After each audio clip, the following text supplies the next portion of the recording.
Hello, my name is Elaine Wirrell, and I am a pediatric epileptologist at Mayo Clinic. And I'm going to talk to you today about rescue medications and seizure action plans in persons with Dravet syndrome. So we know that status epilepticus is really the rule in persons with Dravet syndrome. People with Dravet syndrome typically have repeated bouts of status epilepticus, and this is particularly problematic in younger children, but also a risk really at any age. And so all persons with Dravet syndrome need both a home rescue medication and a seizure action plan. The definition of status epilepticus used to be considered 30 minutes, but the International League Against Epilepsy in 2015 came up with this definition for convulsive status epilepticus, and they have two time points, T1 and T2. T1 is the time where emergency treatment should be started. And why do we pick this number? We know that if a seizure lasts this long, it is likely to continue and become prolonged. And so we really want to be treating at that point. And this is considered a seizure emergency. T2 is the time at which long-term consequences can be expected, and that's really 30 minutes for convulsive seizures. So we want to be stopping that seizure well before that 30-minute time point when one might start to see potential injury. And we know that prolonged seizures can injure the brain, and they can do so directly by causing excessive excitation and brain inflammation. But they can also do that indirectly because we know that seizures can impair breathing, and they can also cause problems with blood pressure and impair blood flow to the brain.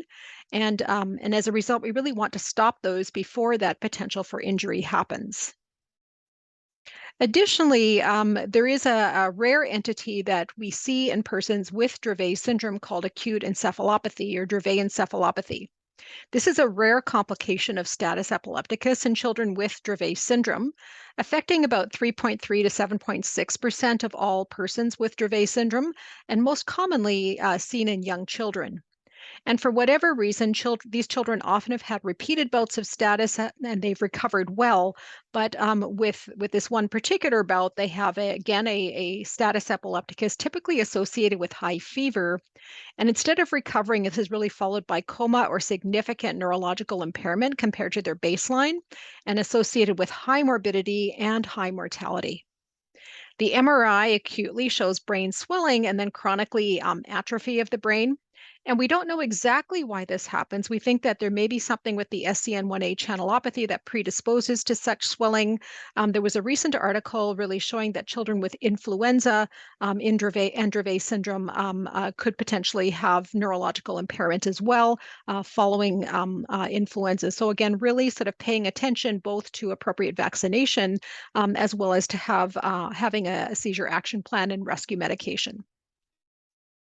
So a seizure action plan is mandatory for all persons with Dravet syndrome, and it's really important because it provides guidance to other caregivers, so the non-parents who may not be as fully aware of what to do if a seizure happens, teachers, coaches, babysitters, things like that, as well as other healthcare providers, so the non-child neurologists or people working in the emergency department who may not be as familiar what to do with a child coming in with a prolonged seizure.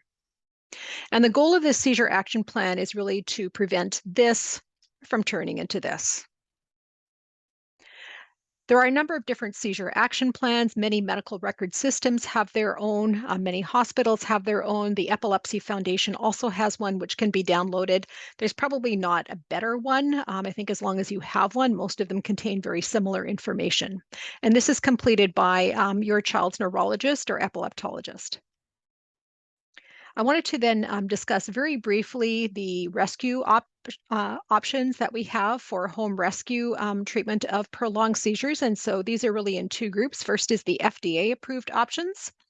And here we really have three options. The first is diazepam rectal gel.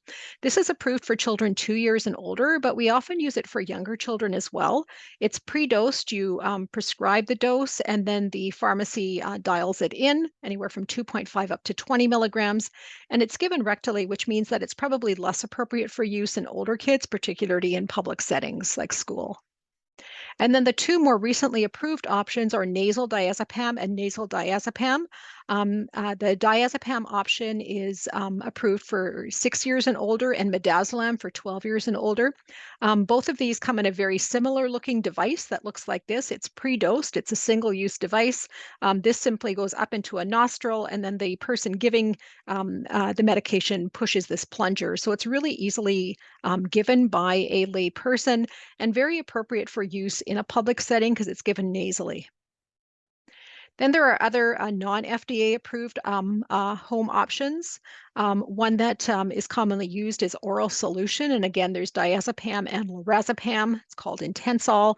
And basically, the person who is giving this draws the appropriate amount up in this little eyedropper, which is the cap, and then puts that into the cheek cavity. So pretty easy to give, but it does rely on a person drawing up the correct amount. Lorazepam must be kept in the fridge. Diazepam is actually stable at room temperature. And then we have clonazepam oral disintegrating tablets. These are pre-dosed and they're placed in the cheek cavity during a seizure. They are rapidly disintegrated and rapidly absorbed. And then we have a non-nasalam or nasal midazolam. And this is basically using the IV solution of midazolam. So you have to break open the vial, you have to draw up a specific amount, and then you put this nasal atomizer, this white device at the end of the syringe, put that into the nose, and then that's sprayed up into the nose. So that is more clunky to give because you have to break open the vial, you have to draw up the correct amount, put the nasal atomizer on.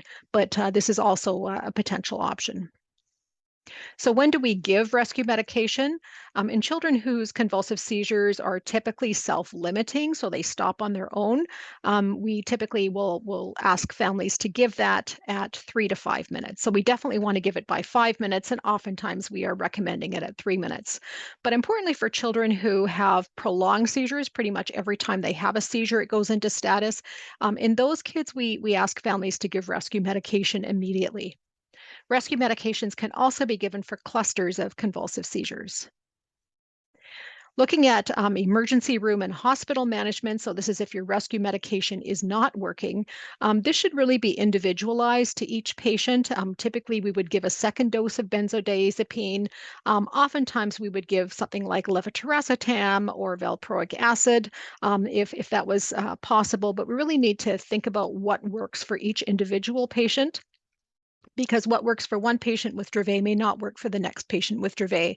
And so we recommend that these plans be formulated by the neurologist most familiar with the patient with input from the family. We would suggest that each patient should have a written plan that they could share with their medical professional, and they should keep a written plan on them with them at all time, but also house one of these copies at their local emergency room so that when their child is having a seizure, they can simply call up and let them know the child is coming in, the plan can be pulled, and they'd be ready for the child when they come through the door. So to conclude, everyone with Dravet syndrome needs both a home rescue medication and a seizure action plan. Thank you very much.